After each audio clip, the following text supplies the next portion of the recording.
אוקיי, אז מה קורה חברים? כאן ליאור צור, עופרי תורתי וזיו יפרח.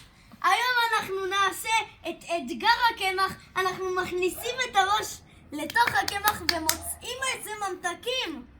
בואו נראה. יאללה, זיו, תשכב. יאללה. 3, 4.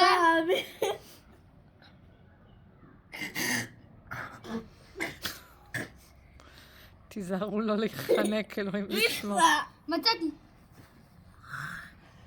מה יש לך? זיו מצא? איכס.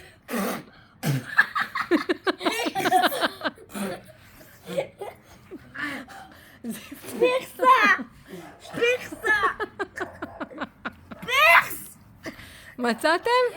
עופרי מצא. רגע, מצאת ליאור? לא. רגע, זיו, לאט. עופרי, לאט חמוד שלי. אתה בסדר? לא. אתה הולך עכשיו, לאט לאט שוטף את הפנים. לאט לאט חמוד. מה איתך, זיו? איכסה. ליאורי, לא מצאת כלום.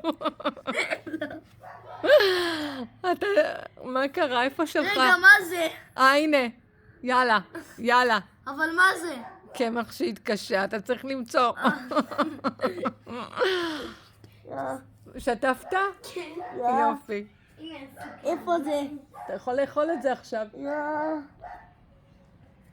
יש! מצאתי! יש, עכשיו תיקח עם הפה. יאללה, תראה לנו. אלופים. לך לאט לאט, שטוף את הפנים. לא, אבל צריך עוד. לא, לא, יש רק אחד, ליאורי. לאט לאט, מאמי שלי.